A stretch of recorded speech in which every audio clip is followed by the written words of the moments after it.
Hello and welcome to the special edition of Vantage. We are coming to you live from the White House. The election is over. Counting is still underway. There are races that haven't been called yet, but they don't really matter anymore because we have a winner, Donald J. Trump.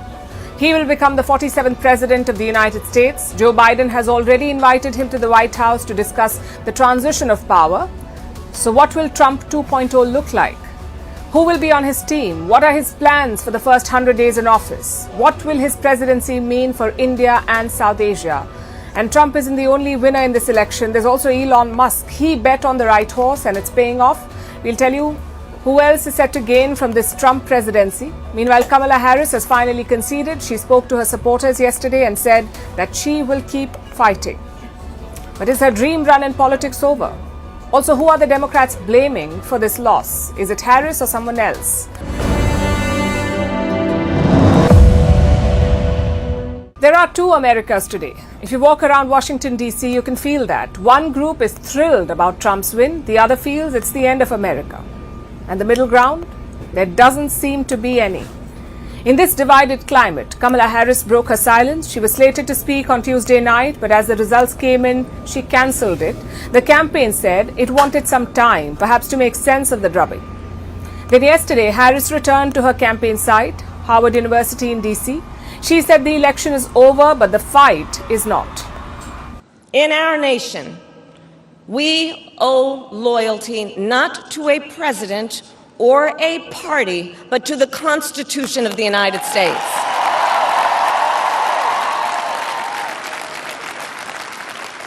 And loyalty to our conscience and to our God.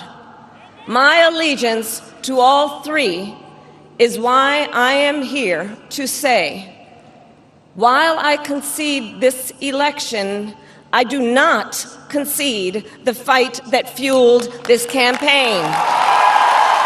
This is not a time to throw up our hands. This is a time to roll up our sleeves. This is a time to organize, to mobilize, and to stay engaged for the sake of freedom and justice and the future that we all know we can build together. To her credit, she didn't say stop the count. I know it sounds funny, but that's how low the bar is.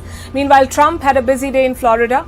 He's at his home in Mar-a-Lago. Early on Wednesday, he delivered a victory speech, but after that, no one's seen him. Trump was busy responding to congratulatory messages. He also spoke to some world leaders like Israel's Prime Minister Benjamin Netanyahu, Britain's Keir Starmer, Indian Prime Minister Narendra Modi, Ukraine's Zelensky, French President Macron, and Saudi Crown Prince Mohammed bin Salman.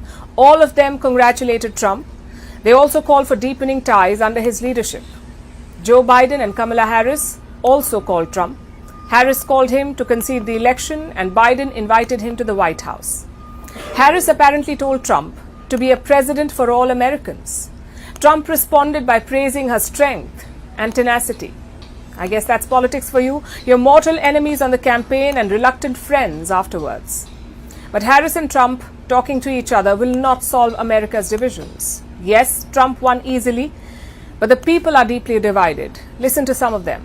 I was very confident that Kamala and Walz would win, but I guess our country is more uneducated than I thought, and I honestly gave the people the benefit of the doubt, which I guess I was wrong for. I am at peace. I'm happy because now I see a future. I see that I can celebrate, and I see that something good is going to happen in the next 4 years. And if God wants, 8 more years with J.D. Vance. I'm from New York. I've known this guy a long time. It's crushing to see him back in this situation. I honestly don't recognize my country. All his life, he's been building and constructions and everything. He works with the people. And as an immigrant, I know a lot, but he says he hates Mexicans. He says he does this. No, he hates criminals. He doesn't like criminals. Like I said, divided. Outside America, countries are bracing for Trump 2.0. They know what he stands for, but they also know that he is unpredictable. 아시아 태평양 또 글로벌 지역에서 We talked about having strong solidarity and partnership in the Asia-Pacific and global region. based on the South Korea-US alliance. And Trump first talked about North Korea, not just talking about the North Korean nuclear program, as he may have an interest in North Korea. Бажаю здоров'я, шановні українці. The absolutely convincing result of the elections in America, the clear leadership of President Trump. I congratulate him on this victory. Eu não conheço pessoalmente o Trump. Eu conheço o Trump. I do not know Trump personally. I know Trump by listening to, watching, and reading his articles and by watching him on television. But I hope that the coexistence will be civilized, as I had with Bush, who was from the Republican Party, as I had with Obama, as I had with Biden. Unter einer von Donald Trump geführten Regierung. Many things will certainly be different under a government led by Donald Trump. Donald Trump has always made that clear publicly. Our messages are clear. Firstly, Germany will remain a reliable transatlantic partner. As expected, the last 24 hours have been interesting. Heartbreak for some, elation for others, and nervousness for the world. Amid all of this, a lot of people have been asking one crucial question. What happens to Trump's legal cases? Remember, he faces dozens of lawsuits across the US, some for financial fraud, some for sexual abuse, and also for trying to subvert the 2020 election. In one case, in New York, he was convicted. So what happens to these? Can Trump pardon himself for the New York case? Well, the answer is no. Presidents can only pardon federal crimes, and the New York case is a state lawsuit, so Trump cannot pardon himself. He is due to be sentenced on November 26th, but chances are it will be delayed. No judge will have the guts to drag a president-elect to the courthouse. And afterwards, what sort of punishment will Trump get? If it's jail time, he may be asked to serve it after he leaves office, which is in early 2029. If it's house arrest or community service, imagine the logistical issues. How can a president be confined to his house? The problem is there is no precedent for this. No convicted felon has ever been president of the US. So the New York judge faces a tough call. Beyond that, Trump also has federal cases. They are being investigated by the Department of Justice, a department that he will soon run. The man in charge of the probe is Jack Smith. Trump has promised to fire him within seconds of taking office. So Smith is doing the wise thing. He is winding down the investigation himself. But even that may not save his job. It tells you what's in store for the next 4 years. As president, Trump cannot be prosecuted, but he can be subjected to legal lawsuits. In fact, a lot of them are already pending. Trump has been asked to pay $570 million to different civil cases. He can use the might of the White House to delay that. Can he do that? Or maybe intimidate the defendants? America is in uncharted waters now, both legally and politically. Trump's own leadership and maturity will matter a lot in this time. Let's see how he tackles it. So Donald Trump is celebrating his win. He's speaking to leaders, he's spending time with family, and he's currently camping in Mar-a-Lago. That's his luxury resort in Florida. Meanwhile, his team is at work to prepare for the transition of power. Hectic meetings are underway. The first priority is to pick office bearers. That's candidates for the Trump cabinet. Several people are being vetted. And while this process is in focus only now, it began quite some time ago. That's right, the battle for these jobs began long before Election Day. So who are the top picks? Who are the people who will make up the cabinet for Trump 2.0? First, of course, is the vice president. Now, we already know who that will be. J.D. Vance, Trump's running mate. Vance is 40 years old. He is the first millennial on a major party's presidential ticket, one of the youngest elected vice presidents in America. He will also be the first former Marine to hold this post. So a lot of firsts right there. J.D. Vance used to be a venture capitalist. In 2016, he wrote a memoir called Hillbilly Elegy. That's what shot him to fame. In 2017, he called Trump, and I'm quoting, a moral disaster. Clearly, he's changed his views since then. In 2022, he ran for the first time for political office, and now, 2 years later, he is the vice president-elect. Next up is Secretary of State, the person shaping America's foreign policy, especially with 2 wars underway. So it is a crucial post. And there are a few choices here. One of them is Rick Grenell, Trump's former ambassador to Germany. He has a tough stance on NATO, also on defense spending, which makes him one of Trump's top picks. There's also Bill Hagerty, Trump's former ambassador to Japan. He is known for his strong views on China. Also in the running is Marco Rubio, Florida senator and a Trump ally since 2016. Then there's the defense secretary, another important position. And there are a lot of contenders here too, but there's one name that is emerging stronger than the others, Mike Pompeo. He's already worked under Trump as CIA head and Secretary of State, so Pompeo could be back for a second stint.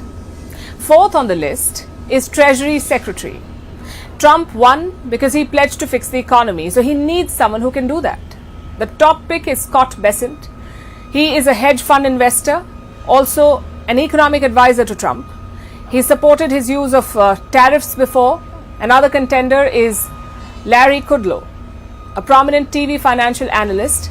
He was the director of Trump's National Economic Council. Fifth is the health secretary. Again, many names in the mix here, but only one stands out, and that is Robert F. Kennedy Jr. He abandoned his own presidential bid to endorse Trump. He wants to make America healthy again, and Trump seems to like that. He's promised to let Kennedy, and I'm quoting, go wild with health. But it's going to be difficult. Even Republicans are unlikely to confirm this appointment. So RFK Jr. may not get the job after all. We'll have to wait and see. But he could still influence health policies, maybe as a White House health czar. And finally, there's the chief of staff. During his last 4 years in the White House, Donald Trump had 4 chiefs of staff. That's a very high attrition rate for such a position. So he may want to avoid it this time, and that means picking loyalists like Susie Wiles, Trump's campaign manager, or Kevin McCarthy, the former U.S. House Speaker. Those are the important positions, but some other names are being floated too, like Indian origin Kash Patel. He's a Trump loyalist. In his previous cabinet, Patel was a national security official. Now he's being considered again, possibly for an intelligence role, like the CIA director or the director of national intelligence. And we also have Elon Musk, of course. He doesn't want a cabinet position. He wants an entire new department. It's called DOGE. That's Department of Government Efficiency, DOGE. The Tesla CEO wants to lead it to make the government run smoother. So those are some of Donald Trump's top picks. We don't know who he will choose eventually, but we know what his top criterion is, and that is loyalty. He talked about it on the Joe Rogan podcast. He said he regretted picking some people the last time. A lot of them abandoned him, so he wouldn't want to make the same mistakes. But while Trump may have his favorites, his party may not agree with all of them. You see, they were all behind him, united behind him during the campaign. But when it comes to running the government, there's a split. You have your traditional Republicans. They want a strong foreign policy, endless wars, and cutting down social spending.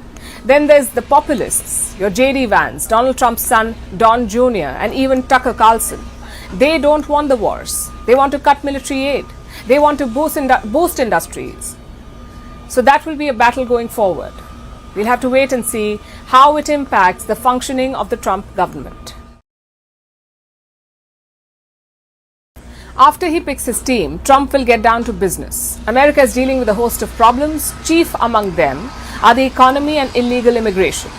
Trump based his campaign on these issues. He promised to fix them, and that's why he was elected for a second term. So what will he tackle first? Where will he start? Let's go through what the first 100 days of his second term could look like, starting with day 1. We're going to turn it around. It's going to happen really fast, too. 2 things. We're going to, first day, first hour. We can do many things in the first, but first, we're going to drill, baby, drill. Drill, baby, drill was Trump's war cry throughout the election campaign. It was a solution to fix the economy, lower the energy prices, and bring drilling jobs back to the US. Trump says he will expedite drilling permits, clear any pending pipeline projects, and increase the sales of offshore drilling rights for oil and gas. It's a drastic departure from Joe Biden's green policies. But Trump is having none of that. His return means that a return to old-school fossil fuel exploitation in overdrive. And he says that he will enable all of this as soon as he takes office. Then comes the other big challenge, migration. Trump has day 1 plans for that too. On November 5th, 2024, this will be Liberation Day in America. It's going to be liberation. On day one, I will launch the largest deportation program in American history. Trump has a two-pronged approach to deal with the migration problem. First, getting rid of illegal immigrants who are already in the US with a massive deportation drive. Trump says that he will round up all undocumented migrants and kick them out. Can he really do that? Well, it is possible because Trump has an ace up his sleeve. I'll invoke the Alien Enemies Act of 1798. Did you know that? I had to go back that far. We couldn't find anything because modern day politicians, even sort of old time, nobody had the courage of these original people. Trump had to go very far back, but he found a law that could allow him to deport people. America's Alien Enemies Act from 1798. Trump and his advisors have done their homework and they think that this law will help them execute their deportation plan on day one. So that's the first prong of his plan to deal with illegal immigration. The second is making Mexico a buffer. But now we have a new president in Mexico. Supposed a very nice woman, they say. I haven't met her. And I'm going to inform her on day one or sooner that if they don't stop this onslaught of criminals and drugs coming into our country, I'm going to immediately impose a 25% tariff on everything they send in to the United States of America. Trump plans to fortify America's southern border to stop new illegal immigrants from getting in. He plans to bring back his Remain in Mexico program, forcing asylum seekers to wait in Mexico while their applications get processed. But for that, the Mexican government must cooperate. And here's how he will ensure that. Tighten the economic screws and keep raising tariffs until Mexico gives in. Trump has promised to do all of this on just day one. It is an ambitious agenda, but his team says they're ready. They're preparing a set of executive orders, presidential decrees that he can sign on day one in office to get the ball rolling. After this, his plans will get executed the old-fashioned way, via Congress. Trump's Republican Party has already flipped the U.S. Senate. They may retain control of the House of Representatives too. We are waiting for those results. If that happens, they get the trifecta.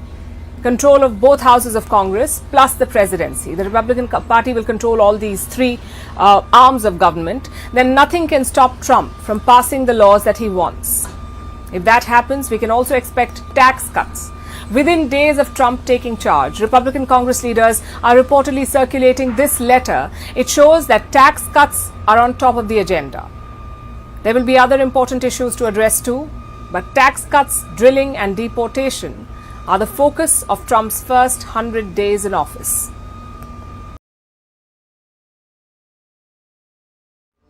So that's the 100-day plan. But what about the time leading up to that? What do the next few weeks look like for Donald Trump? Well, there are two parts to it. The first is traditions. The president-elect has a lot of places to visit and a lot of hands to shake. The second part is the work, picking cabinet members and White House staff. So we decided to chart Donald Trump's next few weeks. Where is he now? When will he come to Washington? And what happens after that? Here's a report.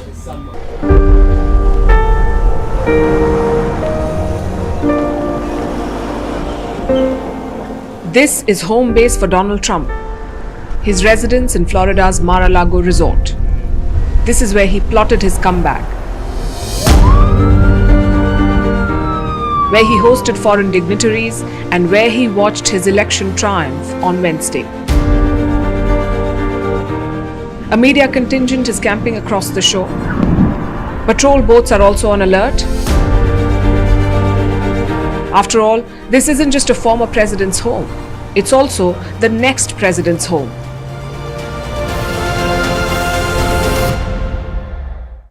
Trump will not be here beyond January. He's got a busy couple of weeks ahead. First, a visit to the White House. Joe Biden has already extended an invite. It's only a question of when the visit happens.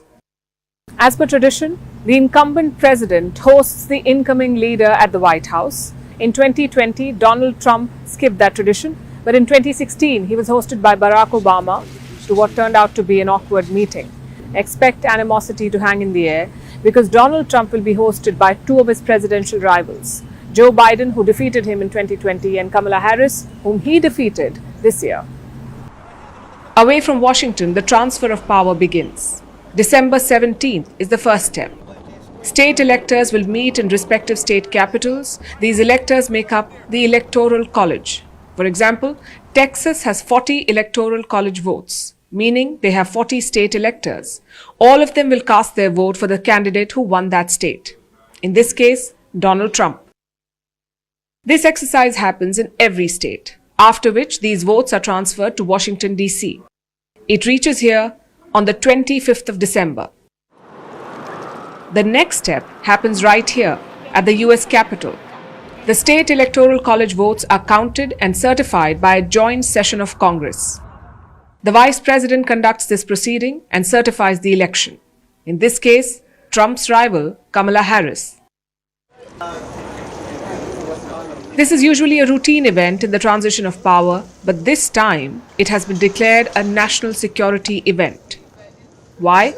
Because of what happened the last time when Trump supporters tried to overturn the certification process. Something tells us that won't be happening this time.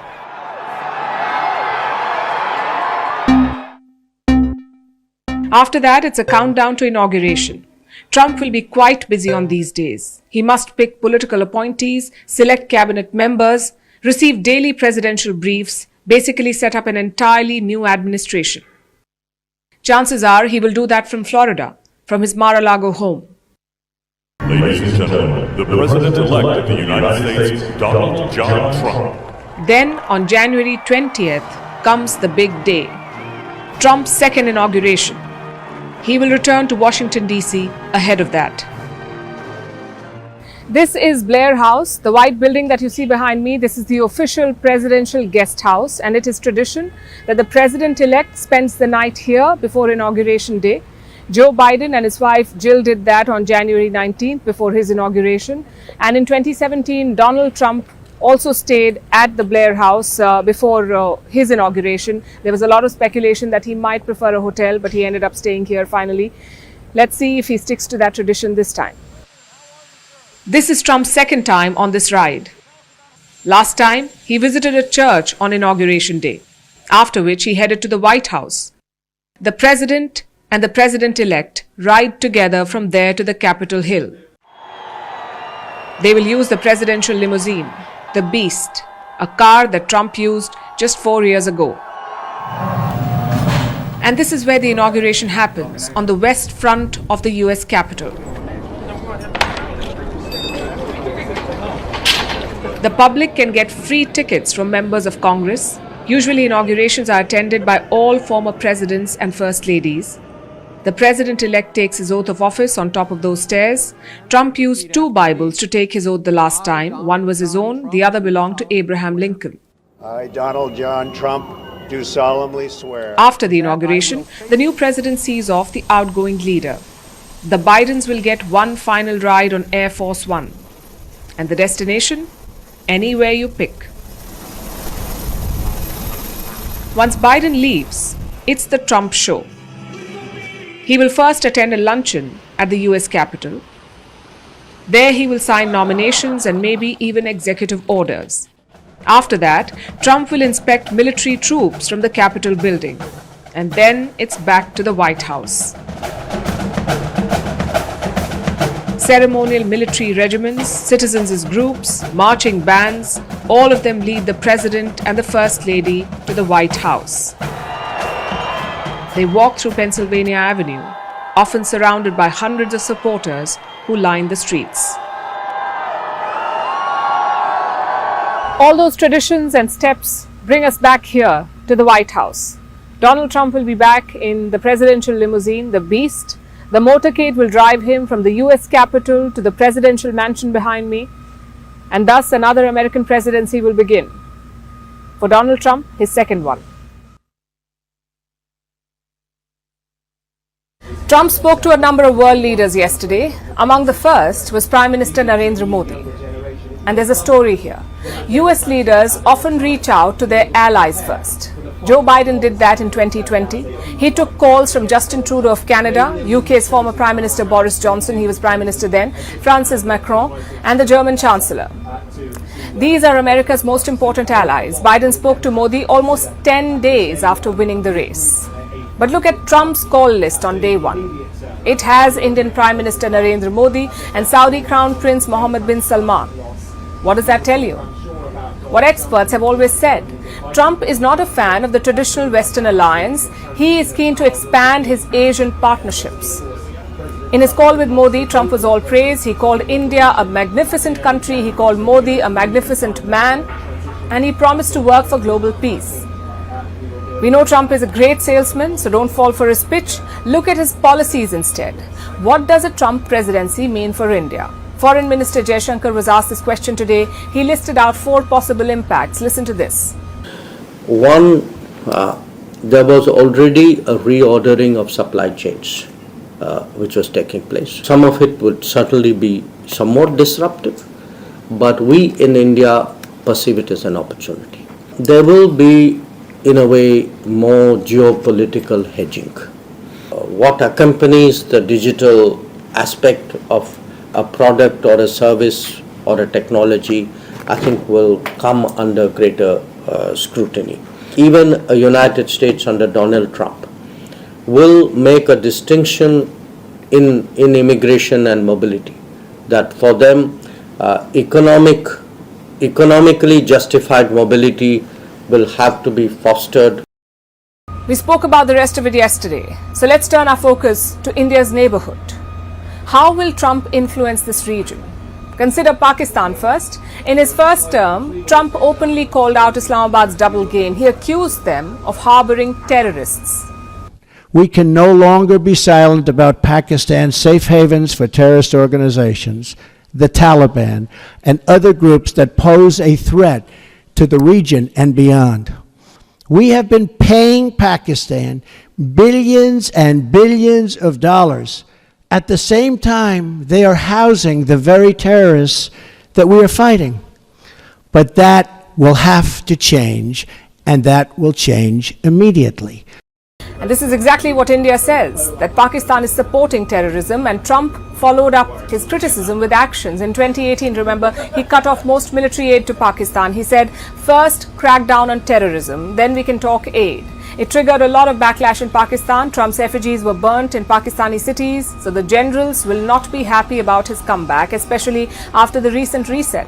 Under Joe Biden, Pakistan and the US had resumed military transfers. Biden also met Prime Minister Shehbaz Sharif in September. He was adding momentum to this relationship, but chances are Trump will hit the brakes. He's very clear about Pakistan's hypocrisy. Next, we come to Bangladesh. Trump has already fired a shot at the interim regime in Dhaka. Last week, he said that there was total chaos in Bangladesh, that Hindus and other minorities are being attacked and looted. So Donald Trump is no fan of Muhammad Yunus either. Again, very different from Joe Biden. The current US president hosted Yunus in New York. The Democrats absolutely love him. Barack Obama gave him a Medal of Freedom, and Bill Clinton hosted him at the Clinton Global Initiative. In fact, Yunus is very close to the Clintons.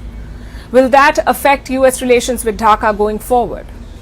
With a normal president, maybe not, but Trump is known to hold a grudge. Yunus has already sent congratulatory messages to Trump. He says he's looking forward to deepening ties, but chances are he will be a worried man, because he isn't the only Bangladeshi leader praising Trump. Guess who else is? Sheikh Hasina. She has released a congratulatory letter for Trump. And notice the first line of this letter. It says, Prime Minister of Bangladesh. Now remember, Hasina fled Dhaka in August this year. She is public enemy number 1 in the country right now, but she is still calling herself Prime Minister. Political wisdom says Trump will not respond to her. Nonetheless, let's see how it unfolds. While Yunus is worried, the Taliban is cautiously optimistic. They're calling for a new chapter in US-Afghanistan relations. They're hoping for quote-unquote realistic policies. And what would give them that impression? Well, nothing is off limits for Trump. He did strike a deal with the Taliban in 2020. That deal led to the US withdrawal from Afghanistan. He also held talks with North Korean leader Kim Jong-un, that too thrice. So don't underestimate Trump's appetite for diplomacy. He may do it for the attention, but he will do it nonetheless. And what about other South Asian countries like Sri Lanka, Nepal and the Maldives? Biden was investing political capital in these countries in South Asia. The US hosted the Maldivian foreign minister in June this year. But Trump is unlikely to continue such engagement. His last presidency largely focused on India, Pakistan and Afghanistan. Yes, we did see occasional Trumpisms, like offering to mediate the Kashmir issue or mocking India for building a library in Afghanistan. But that's what you get with Trump. Few filters, fewer red lines. This election came down to domestic issues, none more important than cost of living. And that trend is global. Inflation has humbled a number of incumbents this year, whether it's in the Western world or in Africa or in Asia. It's been the ultimate deciding factor.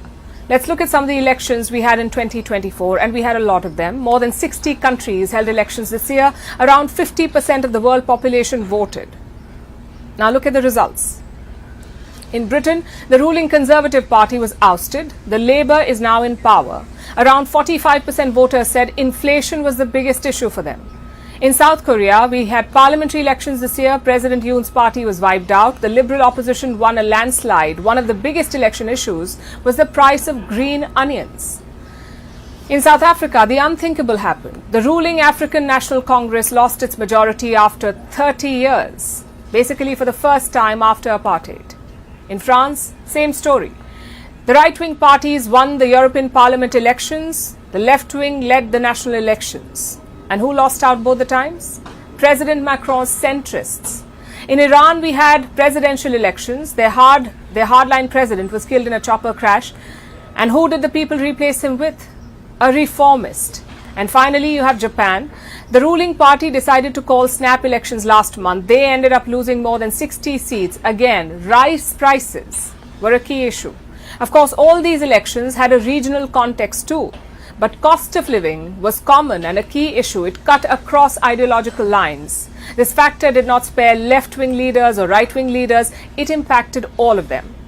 Also, this trend is not limited to 2024. Argentina elected President Javier Milei in late 2023. The Maldives elected Mohamed Muizzu around the same time. Again, the issue was inflation. You can trace it back to the Wuhan virus pandemic. Most global supply chains were affected. Government spending skyrocketed. Welfare schemes were ramped up. All of this led to rising prices across the world. In 2022, global inflation was around 8% average. In 2019, it was just 2%, and the incumbents have been paying the price for this. In 2022, ruling parties and presidents were ousted in Brazil and Italy. Again, two major economies. The question is, how long will this impact last? Logic says until inflation reduces, but prices are often sticky. It takes time for changes to reflect on the ground. Consider the United States. In September, their inflation was just 2.4%. In mid-2022, it was more than 9%. And before the pandemic, just a shade above 2%. So we've come back to the same place. Prices have come down from the peaks of 2022. Even the labour market and GDP numbers are better than Europe. Yet, the incumbents lost. That too to a candidate who was voted out for mishandling a crisis.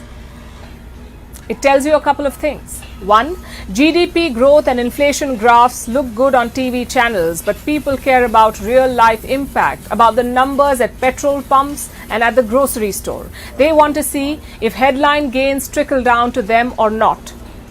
And number two, voters will compromise on ideology, but not on livelihood.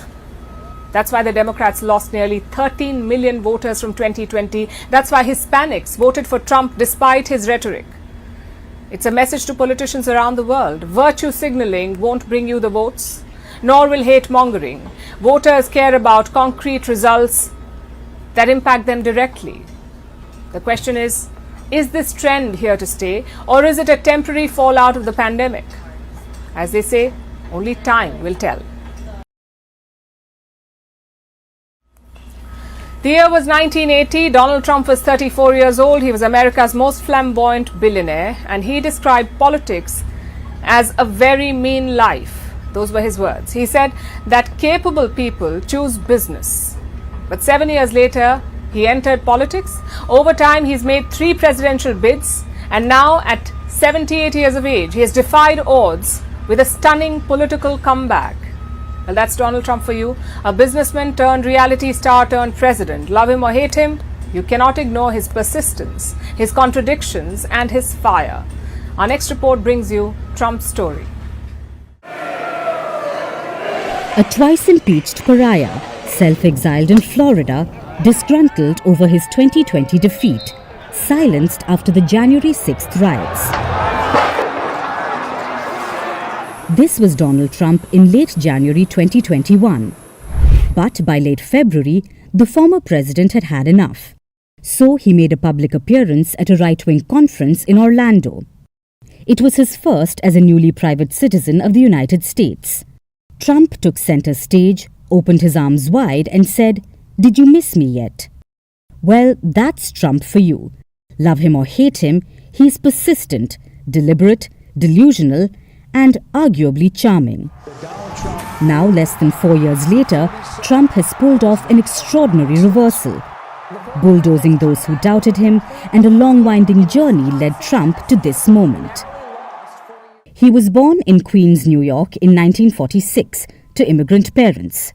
His mother was a Scottish immigrant, and his father, the son of German immigrants, was a real estate tycoon. Trump joined the family business and became its president in 1971 and took it to new heights.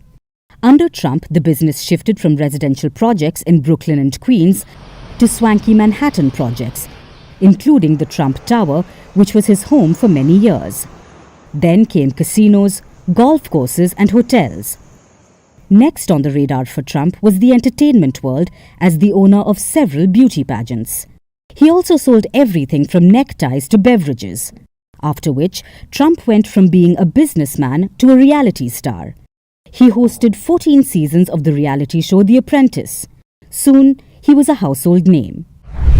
But by the late 1980s, he wanted more. In 1987, he registered as a Republican and teased a presidential bid. In 1999, he switched to the Reform Party. In 2001, the Democratic Party. In 2009, back to the Republican Party. But it wasn't until 2015 that Trump formally announced a bid for the White House. He flaunted his wealth, accused Mexico of sending drugs and rapists to the United States, promised to build a border wall, and trailed in opinion polls amid a controversy of a leaked audio tape of him bragging about sexual abuse. You know, I'm automatically attracted to beautiful. I just start kissing them. It's like a magnet. You just kiss. I don't even wait. And when you're a star, they let you do it. You can do anything. But ultimately, Trump had the last laugh. He was sworn in as the 45th President of the United States on January 20th, 2017. And from day one, Mr. President brought unrivaled drama to the job. He made formal announcements on X, clashed openly with world leaders, launched a trade war with China, banned travel from 7 Muslim-majority nations, issued tough immigration restrictions, implemented record tax cuts, and became the 3rd US president to be impeached. Then came the 2020 elections. They were dominated by the pandemic. The virus. They're working hard. Looks like by April, in theory, when it gets a little warmer, it miraculously goes away. Trump lost the race to Biden by more than 7 million votes, but he refused to accept the results. If you count the legal votes, I easily win.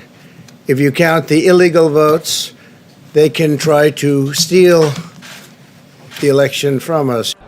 This eventually devolved into the Capitol riots, criminal cases, and a historic second impeachment, with the metaphorical Trump Tower crumbling in what seemed like a political game of Jenga. Trump's political career appeared as good as dead. But Trump was not done with politics just yet. He entered the 2024 presidential race facing 91 felony charges across 4 criminal cases. He witnessed 2 assassination attempts. He made claims which should have been career suicide. They're eating the dogs, the people that came in. They're eating the cats. And yet, Donald Trump, the walking, talking contradiction, the businessman turned reality star turned felon, is once again the President of the United States.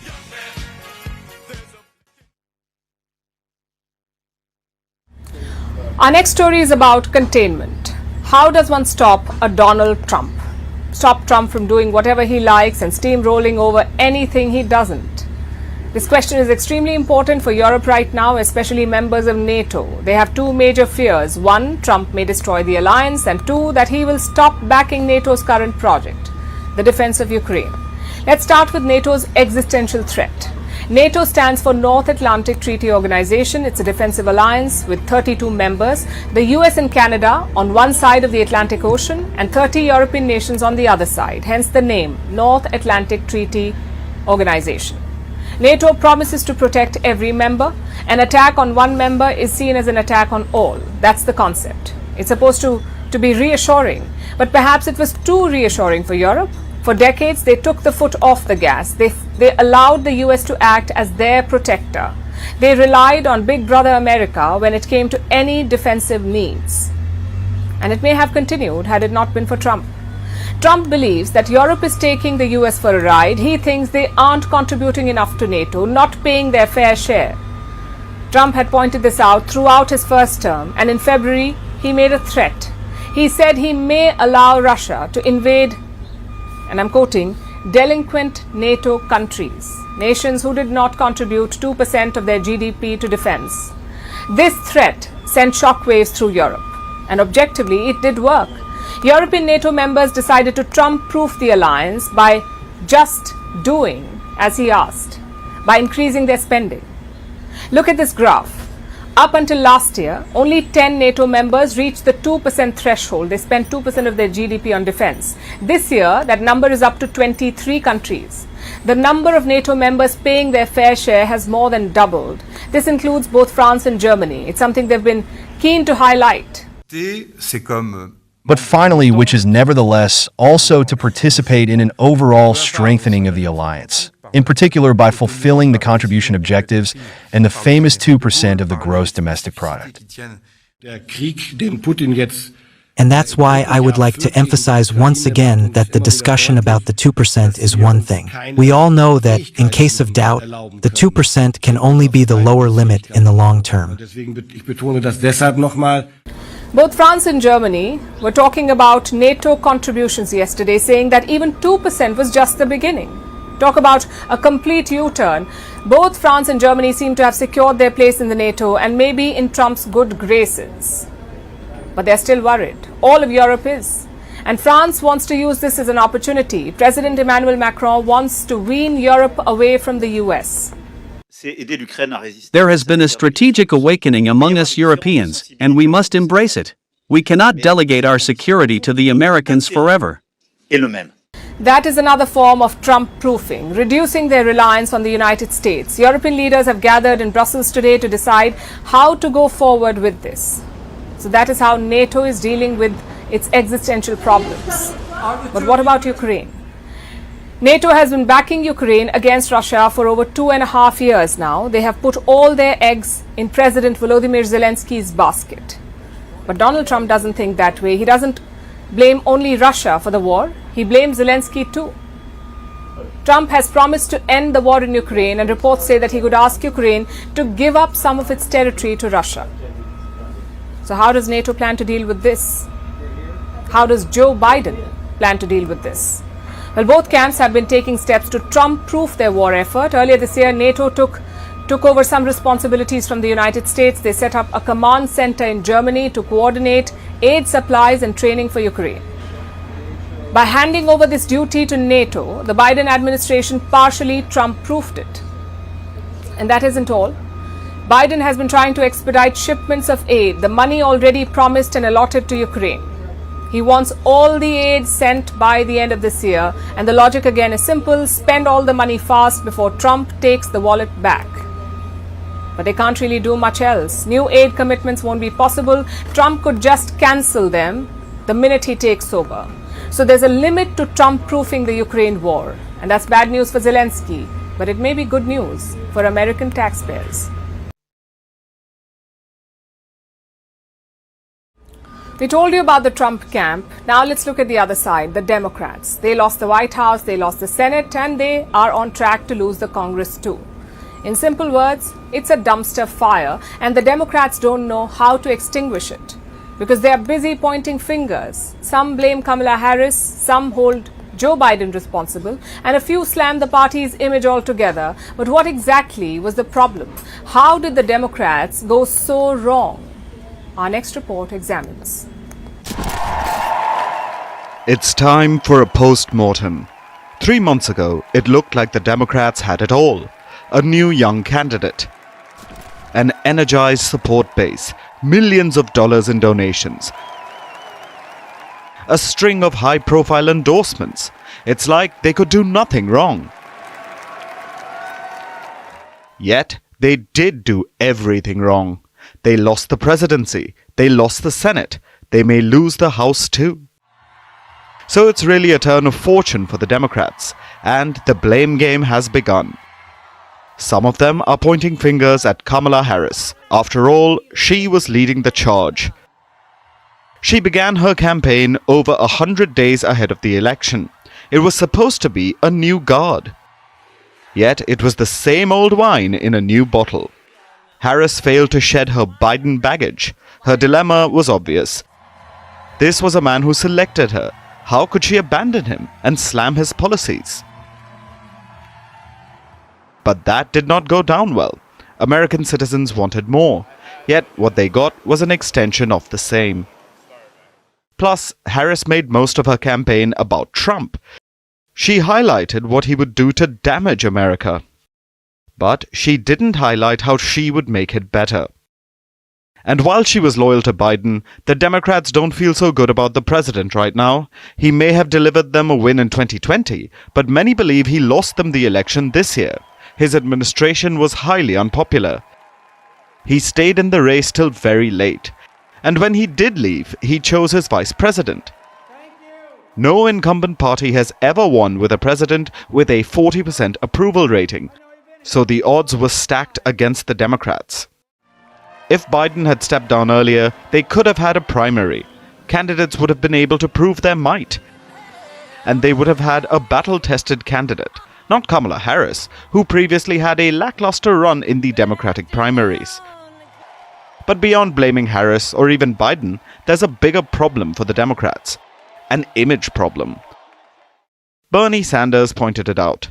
The Vermont senator had released a scathing statement. It slams the party and its campaign. But one particular line stands out. As they say, it's the economy, stupid. It seems the Democrats forgot about it. They focused on everything from abortion to the threat to democracy to attacking Donald Trump and courting celebrity endorsements. Yet they seem to forget a basic cliché. None of that matters when food and gas prices are soaring, when the cost of living is rising every day. So clearly, the Democrats have some soul-searching to do. For years, they've touted themselves as the party of the people. Yet, they did not seem to care about the issues of the people. That's economy and immigration. So the Democrats have an uphill task ahead of them. How they respond to this electoral defeat could shape what happens at the ballot box 4 years later. He appeared with Donald Trump at rallies. He donated nearly $119 million. He hosted a phone-in interview. He flooded X, urging people to vote. Elon Musk has probably done more than anyone else to give Trump a boost, and he's a richer man for it. Trump's win has surged Tesla shares by 15% and increased the tech mogul's wealth by $26 billion. And Musk is not alone. After Trump's victory, many tech leaders were swift to offer congratulations. What will this presidency mean for them? And what do their loyalties mean for Trump? Here's a report. Of the United States. It was hours before the confirmation came. It wasn't certain that Donald Trump would return. Yet his biggest supporter was already inside the White House, holding a sink and saying, "Let that sink in." Of the United States of America. Well, that's billionaire Elon Musk for you. Who else but tech's most polarizing figure would carry a bathroom fixture inside the seat of US power and crack terrible jokes just because he can, to do what he's been doing for weeks now, betting big on Donald Trump. No single business leader has done more to support his candidacy than the Tesla CEO. He has donated nearly $119 million to the campaign. He has flooded X with tweets urging people to vote Republican. He has hosted a fawning interview with the president-elect. He has appeared with Trump at rallies. But there's a lot of people out there who need to vote for President Trump. Okay, so this is a real battle. This is a real election battle. So you need to get friends and family to vote. Make sure they vote early. And Trump acknowledges this loyalty. He even dedicated several minutes during the victory speech, even if it required some prompting from the audience. Let me tell you, we have a new star. A star is born, Elon. Now he is. Now he's an amazing guy. We were sitting together tonight. You know, he spent 2 weeks in Philadelphia and different parts of Pennsylvania campaigning. But he's a character. He's a special guy. He's a super genius. We have to protect our geniuses. We don't have that many of them. Musk is a high-profile figure of global fame, or what Trump calls a star. And under the Trump administration, this star is likely to get brighter. So he doesn't need to be secretary. He doesn't want to be secretary. He wants to be a man that can cut costs, have you live even better. You're not going to be affected. But I think he said $2 trillion.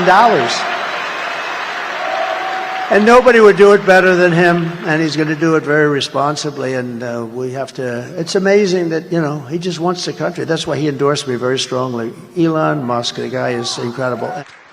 While there's no confirmation if Trump will appoint Musk to an official position, Musk is already reaping some benefits of his loyalty. On Wednesday, Tesla shares surged by 15%, increasing Musk's wealth by $26.5 billion. And he's not alone. The fortunes of 10 richest people surged by $63.5 billion. That's a single-day record, all thanks to Trump's win. Amazon's Jeff Bezos' net worth increased by $7 billion. Oracle's Larry Ellison's by $12 billion. So tech bosses are making gains, and they were all very swift to offer their congratulations, like Google's Sundar Pichai, Microsoft's Satya Nadella, and OpenAI's Sam Altman. Bezos called the win an extraordinary political comeback. Meta's Mark Zuckerberg said, "We have great opportunities ahead of us as a country," while Apple's Tim Cook said he looks forward to engaging with Trump. This is a sharp U-turn from less than 4 years ago, when quite a few of these leaders criticized Trump for his role in the January 6th riots. The same Tim Cook called it a shameful chapter in the nation's history, while Zuckerberg said, "I believe the former president should be responsible for his words." But it seems the so-called geniuses have done the math, and an about turn is in their best interests. Well enough for America's new president, because it suits him too. And now it's time for Vantage Shots, images that tell the story. Protesters march across downtown Chicago, protesting Donald Trump's win. Alabama students deck campus trees with toilet paper, celebrating Trump's victory, and crowds gather outside Trump's Mar-a-Lago resort to catch a glimpse of America's next president. Finally, we are taking you back in history on this day in the year 2000. The U.S. presidential election between Democrat Al Gore and Republican George W. Bush ended with no clear winner. This led to a bitter legal dispute. It was only settled on December 12th by the U.S. Supreme Court. George W. Bush went on to become the 43rd U.S. president. We're leaving you on that note. Thank you for watching. We'll see you tomorrow. Thank you.